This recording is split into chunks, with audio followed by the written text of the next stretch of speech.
In this video net interview at IBC 2012, I'm speaking with Dr. Sol Berman, who's VP and Partner, Global Strategy Consulting Leader at IBM GBS. Hello. Howdy. Pleased to be here and be with you at this important show. Great, thank you. Now, you're talking later today on a panel. Well, it's called the Great Television Debate, I believe. That's right, the Connected TV Debate, in fact they're calling it. And the big sort of subtitle is, does Connected TV render channels irrelevant? So, I mean, what's your opinion on that? Well, basically the posture I'm going to take is that TV has already changed. We wrote a paper in 2005 through our Institute for Business Value where we do a series of publications every year on key industries and key trends. And in that paper in 2005, we predicted the end of television as we know it. And to a large extent, I believe that's already happened.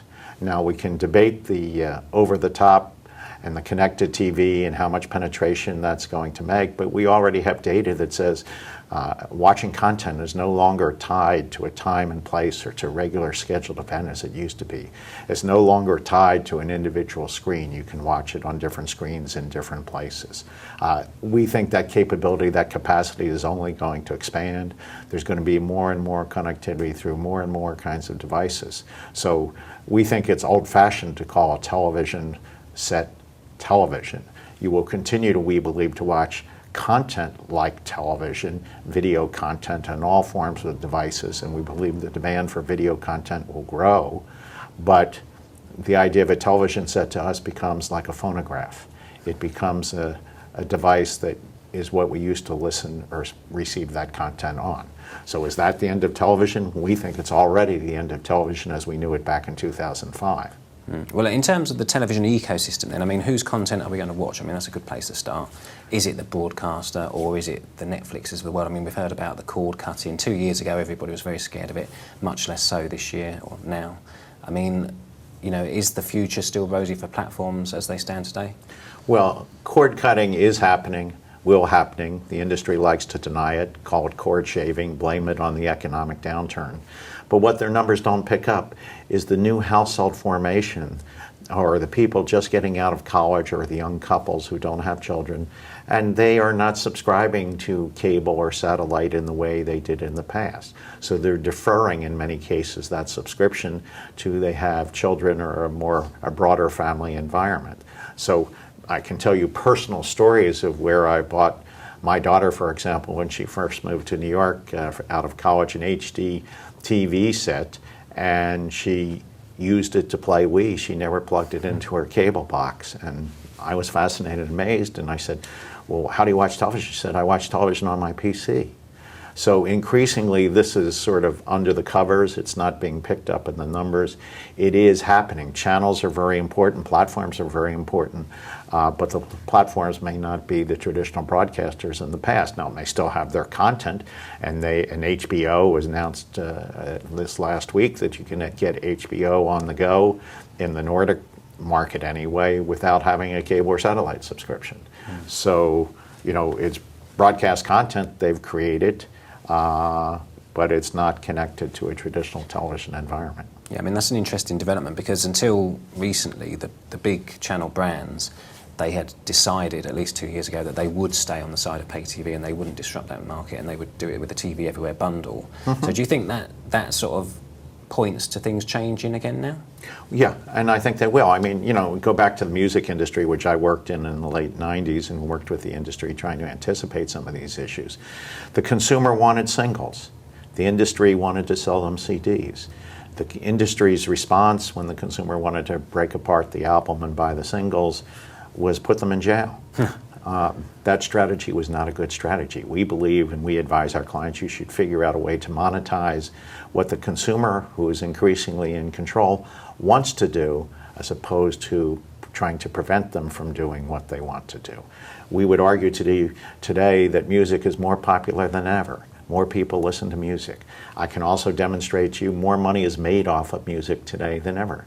It just doesn't go to the music companies anymore. It's moved elsewhere along the value chain to the retailers, consumer electronics, providers and to the concert promoters and the people who sell licensed merchandise. If you add all that up, the total value of music is more than it ever was. The same is potentially true with video content, but the way you make money on it may not be from a traditional broadcast channel, it may be increasingly from over-the-top, Netflix, Hulu Plus, or other sources that'll be developed to enable you to access that content in the way you want to access it, when you want to access it.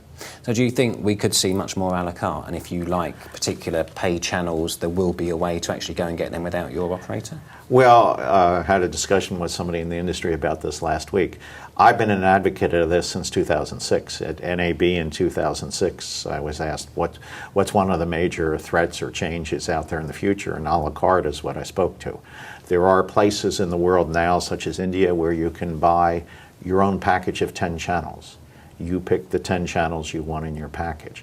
I think what will happen in the developed markets more initially is we'll have more package choices. So rather than go to a la carte, I think what you'll see is the ability to have a low-cost bundle if you only want the minimum amount of content, and to add different genre tier packages to that. There are reasons why the industry doesn't want to do that. There's reasons why different parts of the industry have a vested interest in maintaining the system the way it is and the revenue the way it is. But at the end of the day, the consumer is increasingly in control, and technology is going to enable them to be more and more in control, and we're going to have to find ways to accommodate these needs. If we want to stop cable cutting in the U.S. or gain that new household formation, there's got to be something besides a $200 TV everywhere kind of subscription. I've got to have something that's more affordable. And there are some efforts at that at this point. I mean, is one way to do it to sort of differentiate between the sort of classic set-top box and what you make available as multi-screen or connected TV? And, you know, for that kind of the generation who are much more connected and like it on multi-screen, maybe let them have some a la carte, but that's not available on the main set-top box. Could it go that way, maybe? It could go that way. It could go, we're seeing some time delays as to when it goes from the television set to the a la carte or set-top box. It can be a subscription to content after it's been off the air. Part of what I talk about in the book is there are different ways to monetize your content. So just because the music industry lost a lot of money, there are other people monetizing that.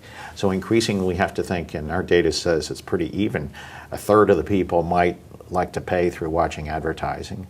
A third of the people might like to pay by buying a la carte what they want to see, and a third of the people might like to pay through some kind of subscription. Well, historically, we haven't offered all three of those, and I think increasingly we're going to have to offer in a B2C world all three of those. In a B2B world, there may be other models. The most fascinating model is what I call the ringtone model. So here you had an album, digitally $9.99 in the US anyway, 99 cents for a song, and then people wanted to buy a 10-second clip of that song, call it a ringtone. They were paying $2, $3, $4, $5. In my case, my wife wanted Star Wars for that ringtone, which was a 10-second clip of the whole song that you could get for 99 cents. So there are ways to sell different bits, not just the atoms, and increasingly you're going to have to find ways to market, whether it be the pictures in the content, whether it be the story of the content, whether it be the script. There will be different elements that will also have a market value unto themselves. The challenge is it makes it a much more complex environment to figure out how you monetize your content. I wrote this book with Harvard called Not for Free. You know, in the old days you would get royalties for writing your book. I don't expect to make money on my book. I expect to break even and to get some speaking opportunities and some consulting opportunities, because I've used that as a way to build my eminence. So again, I'm using it to monetize in a different way. Okay, and just very quickly, who are likely to be the biggest winners and the biggest losers then in this sort of new era? I mean, it sounds like the platform operators could have a bit of a challenge. Well, it all goes back to basic economics, and it's about supply and demand and bargaining power. So in traditional media spaces, there were a limited number of media content producers, and there were lots of broadcasters and other types of content distributors, exhibitors all over the world that wanted access to that content and competed for it. Therefore, more of the power resided with the content companies. Now, if you get in a situation, and this has happened in the physical space as well as the digital space, where you have a dominant intermediary. So think Blockbuster in the physical store space at one time. If you wanted to rent DVDs, Blockbuster had a dominant position in that market.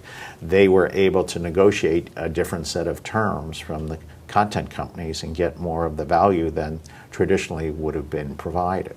Similarly, if Apple comes along and owns 75% of the music distribution, they were able to tell the music industry, you will sell everything at 99 cents. And now begrudgingly at $1.29, they were in effect setting the price. They're now saying, you know, you can develop apps and put them through our store, but we'll take 30% off the top.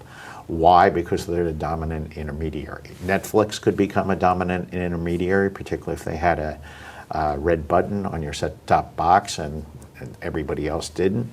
So clearly, as a content company, my advice to them is, you want to have as many distribution channels as possible. You want to have multiple competitors. You don't want to have Google TV or Apple TV or anybody's TV dominate. You want to have a variety of content distribution outlets that are competing for the consumer's business and competing for your content.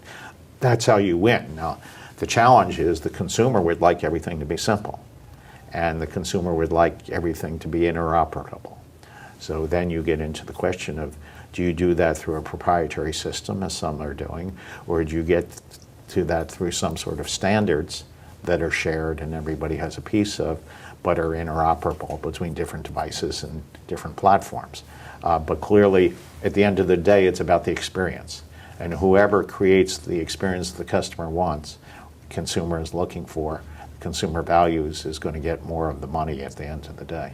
Okay, well, I think that's probably a great place to wrap it up with. Well, let me just say, experience. It's not just about how much money it is, it's about who gets the money. So everybody's thinking about how these industries are changing and whether they're shrinking or growing, but I'm also saying it's about, as they shrink or grow, who gets the money and how does it shift. That's happening at the same time, and sometimes people are missing that. Yeah, all right, well, thanks for coming in and telling Hopefully us all that was about helpful. that. And yes, it's great, thank you. Appreciate it. Thanks for your time.